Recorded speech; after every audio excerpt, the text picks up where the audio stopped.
Well, hey, kids. As you can see, I am in a bedroom in my house. I hope that will not be too distracting. But I want to thank you for joining me today, whether you are here with me live on any of the platforms where I'm currently streaming or are joining me for the replay.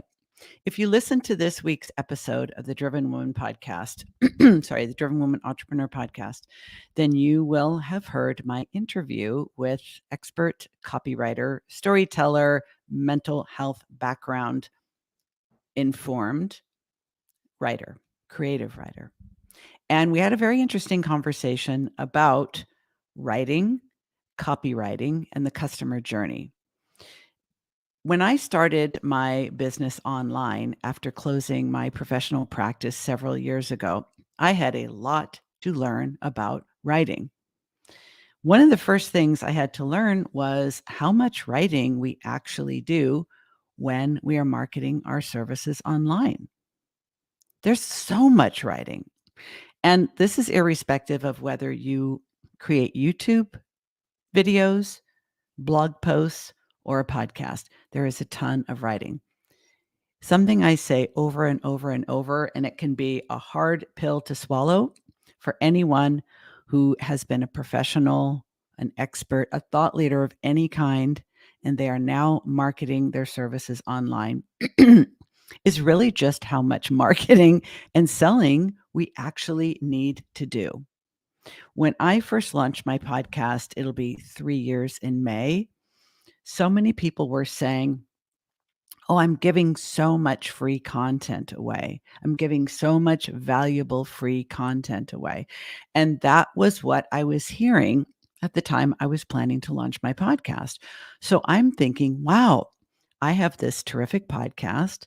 I spend on average, it's about 45 minutes long on average. So episodes a little shorter, interviews a little bit longer. But this notion that I'm creating all this valuable free content and people should just be beating down my door to get there, it's like, nope. In reality, I'm not saying it's not good. It is. Lots of people tell me so. And I think so too. I'm proud of it. But here's the distinction. When we ask someone to read our blog, listen to our podcast, watch our YouTube video, we're actually making a demand on their time. And I think I can speak for just about everybody when I say everyone considers their time valuable. And they have an endless number of options for how to spend their time. If they choose to spend any portion of it with you, any portion of it, looking at your blog post, reading your blog post, looking at your social media post, listening to your podcast, watching your video, opening your emails, scrolling through your sales pages, anybody who's giving you any amount of time, focus, and attention for your stuff has to evaluate its value in relation to every other thing they could be spending that time on. Walking their dog, reading the paper, binging Netflix, spending time with their romantic partner, taking a nap. So, yes, if your content is valuable, and I hope it is, you still have to sell it. You still have to market and sell your free stuff, all of it. We are in the attention economy. We are in a time when the number of marketing messages that all of us receive every day is astronomical and increasing. So it's kind of not enough to just have something worthwhile hearing. You still have to sell it. And this is where I find a lot of the people that I choose to work with, experts, professionals, thought leaders, who want to step away from the conform to the norm and create their own profitable, sought after business. It can be a hard sell for a lot of these folks. I've worked with a lot of physicians, attorneys, professors, smart, educated, professional, experienced people, brilliant people, many of them. And this notion that when they take their stuff online, They have to sell and market their free stuff. That can take some getting used to, my friends. Highly educated professionals are accustomed to sharing their thoughts and having people seek them out to hear those thoughts, and often seek them out and pay them to hear those thoughts. So, this notion that giving stuff away for free online and then having to market and sell that free stuff, that can take some getting used to. However, if this is where you are, this is where I've been for the last several years. When I was a licensed psychotherapist in private practice, and in my previous career to that, in the mental health field as a professional, all I needed to do was to do good work and have people notice it. And I regularly got referrals because I did good work and the right people noticed it. Once you go online, it's a whole new ball game. And yes, if you're a content creator, you create content for free. As a matter of fact, you'll have to pay either with money or time to create your free content, and then more money or time to market and sell your free content. So if this is the path you're on, we're on it together, and we need those words to count. We need your message and your marketing to really be on point. Water.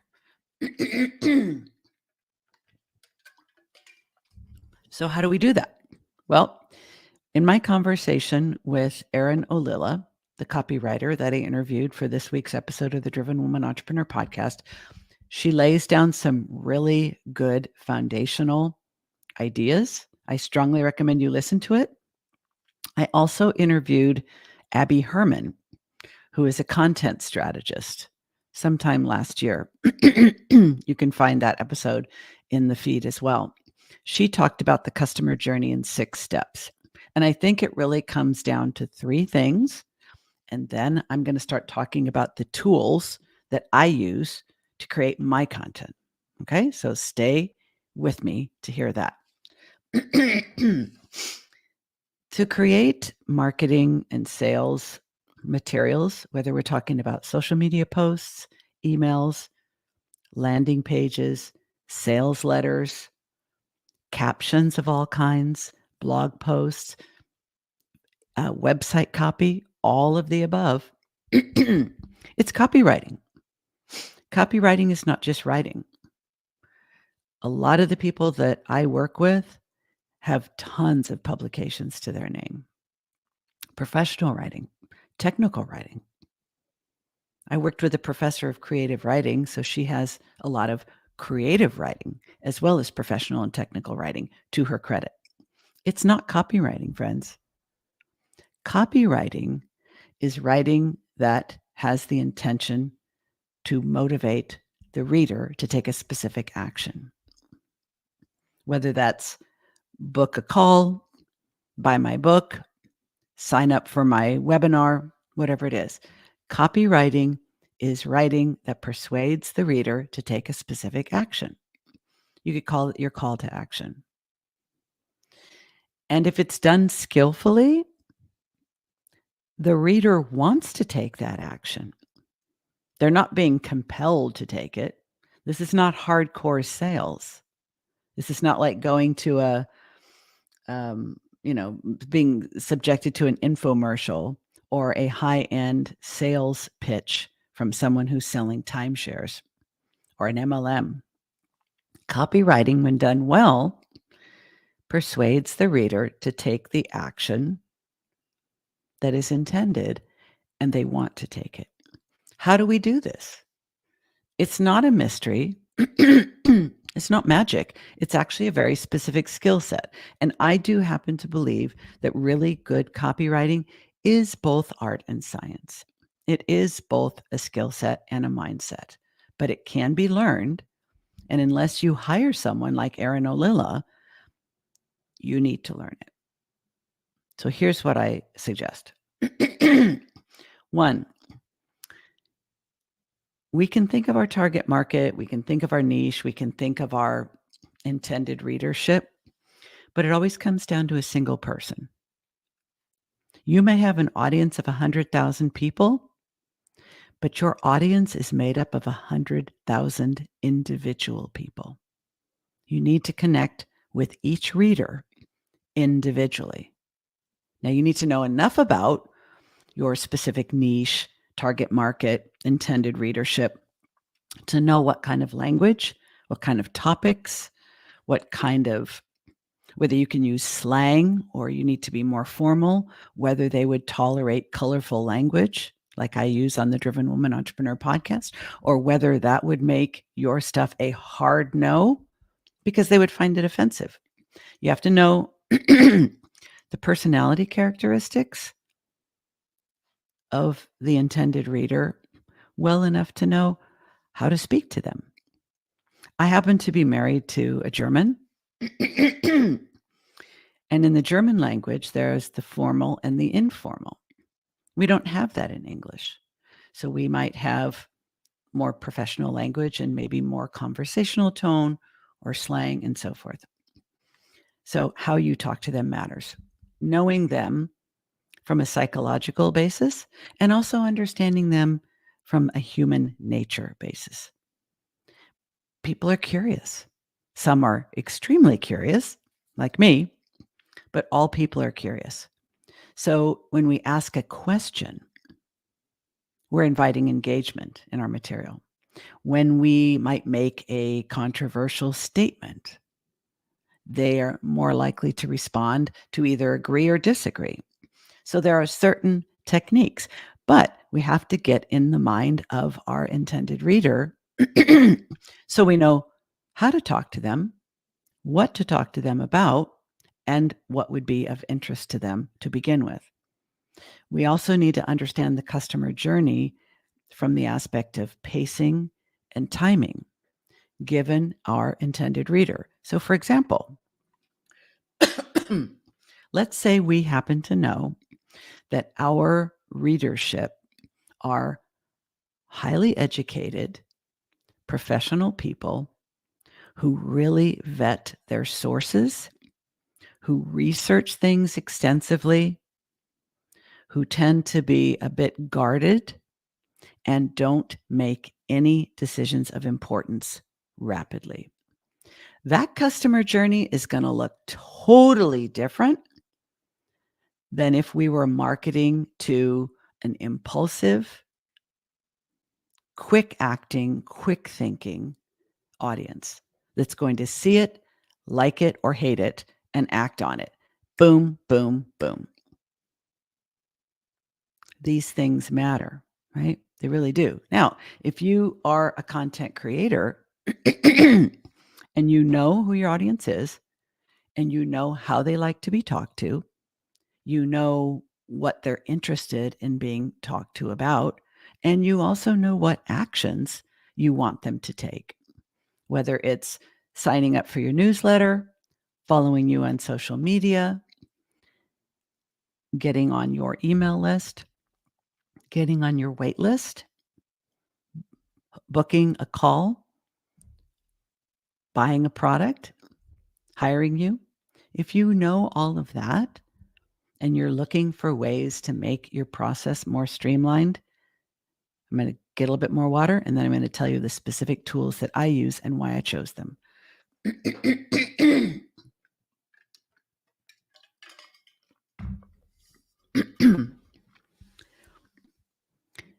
To convert readers to clients requires that you choose a strategy that is simple, streamlined, systematized, and sustainable. I do love me some alliteration. The reason why each of these things is so important is if it's complicated, you'll make mistakes. When you make mistakes, it will cause you to doubt whether you want to continue doing it. The simpler, the better. Structured and systematized just means that you start to form the habit of doing it same day, same way, over and over and over, not only does it help it be sustainable, which is one of the other 4 S's, but the more simple, structured, and systematized it is, the more sustainable it will be because it'll simply be the thing you do. For example, I have opted to do a weekly live stream. I do it at the same time on the same day every week. I choose the topic ahead of time. I create the announcement and the invitation ahead of time. I do those things on the same day and the same time each week. I happen to use StreamYard for my live streams. The topic each week is based on the podcast episode that week, whether it's a guest interview or a solo show. So, whatever the topic was of this week's podcast, that becomes the topic area for the weekly live stream. I don't have to think about it too much. Now, because this week was a guest, the guest is not here with me. So, I'm talking about my personal experience with copywriting because that was what the guest expert and I talked about. So we're talking about my copywriting. StreamYard is the tool I use for this. Scheduled in advance. The announcement has gone out on LinkedIn, YouTube, and Facebook. I don't have to think about it again until Friday and I show up. I already know what I'm going to talk about because I've already talked about it on the podcast. This content is a little bit different, so it gives people a reason to show up for the live stream or watch the replay, even though they've already listened to the podcast. And sometimes they come to the stream, the live stream first, and based on this information, they then go back and listen to the podcast. It can work either way. They can also choose to listen to them independently, choosing one or the other. Other ways I make creating copy easier. I use 3 tools for this. My primary content platform is a podcast. Why did I choose a podcast? Even though for the last few months I've been having a lot of throat clearing issues, which are definitely a challenge, because I'm a natural speaker.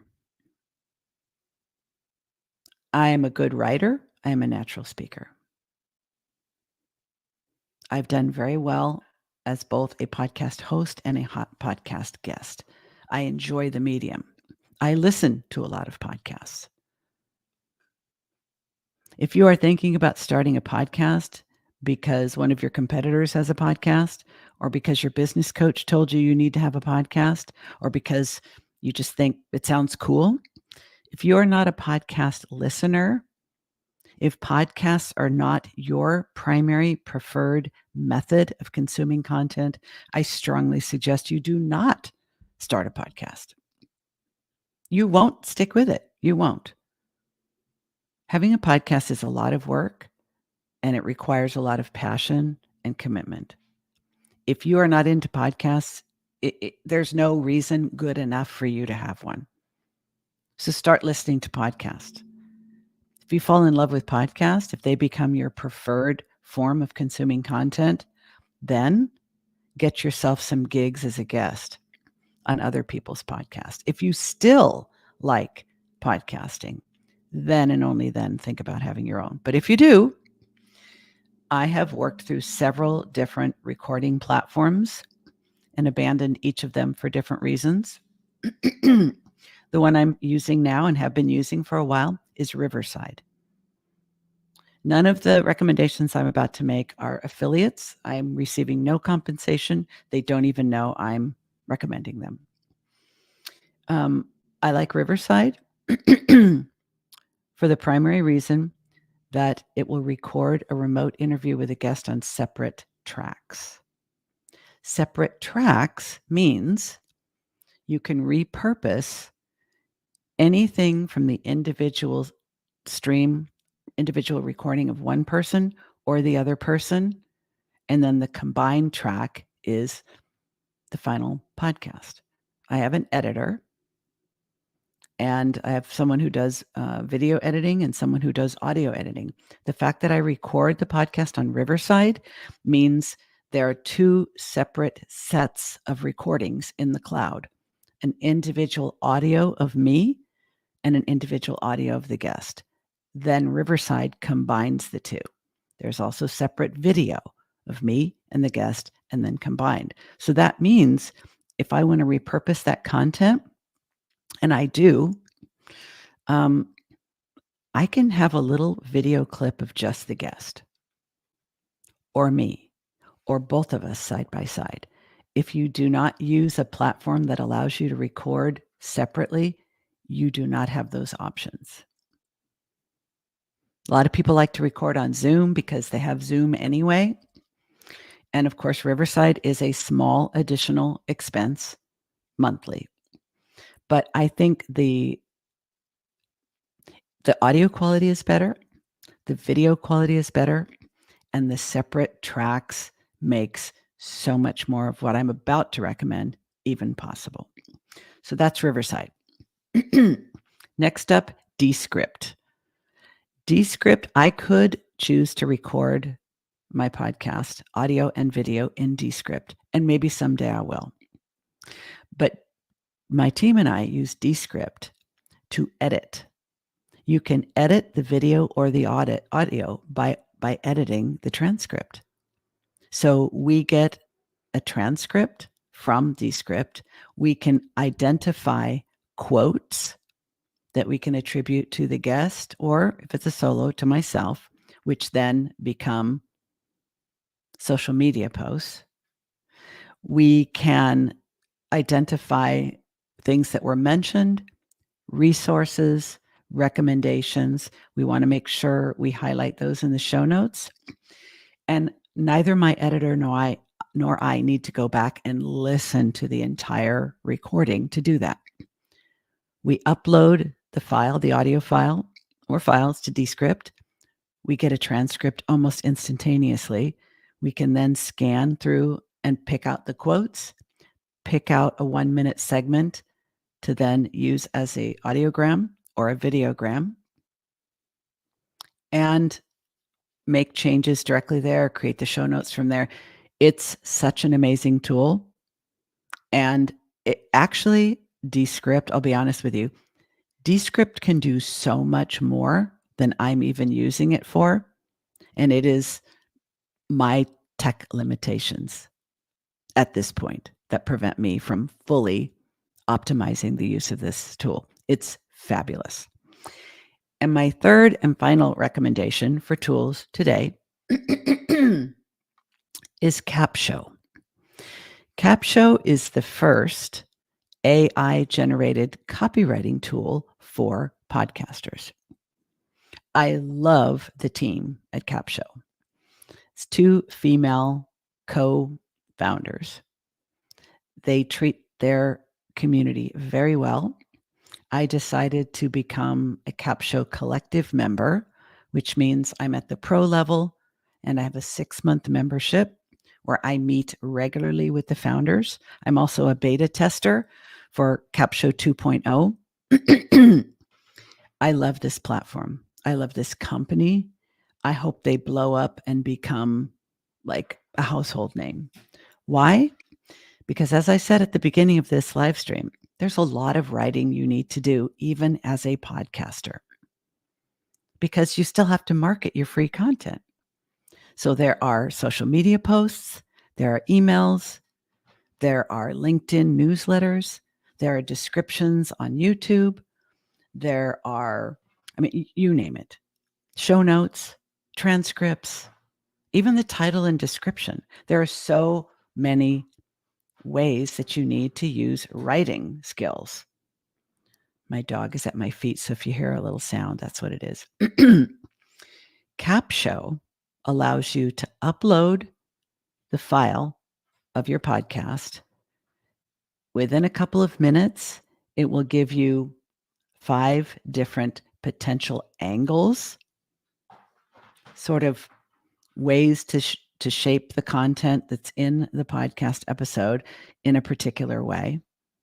You choose the one you want and you wait like 3 or 4 minutes. The artificial intelligence built into Capsho then generates email, captions for each of the popular social media platforms, a blog post, a LinkedIn article, a YouTube description, a transcript, show notes. Like, I'm probably not even remembering all of them. All of the writing that you would need to do to promote your podcast is generated by the AI. Then you can go in and edit them to your satisfaction. I kind of think of it like it's not taking over the job of writing for me or from me. I have already recorded the podcast in my voice. So the AI is simply taking my voice from that audio recording and generating all kinds of brand assets into written word format. It's phenomenal. And Capsho 2.0 is going to be even better. I'm a beta tester right now. And let me just tell you,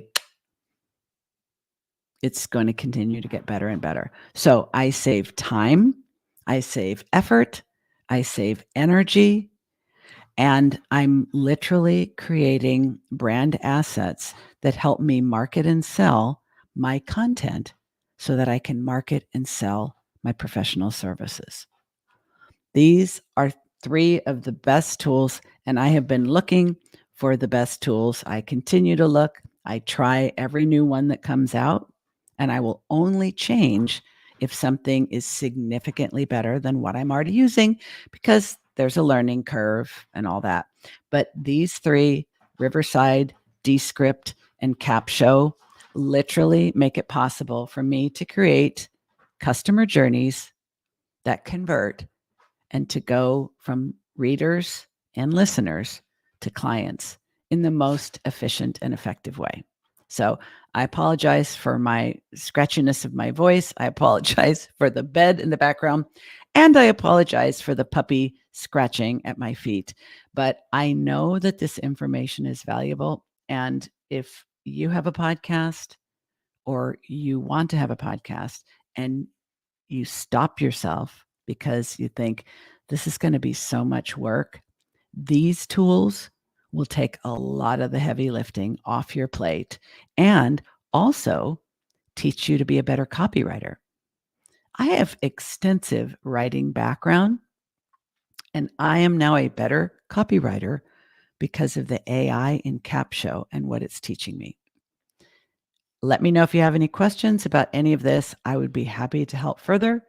Thank you for joining me, and connect with your customers through the power of the written word. It's absolutely necessary and is going to move the needle in your business. Take care, folks.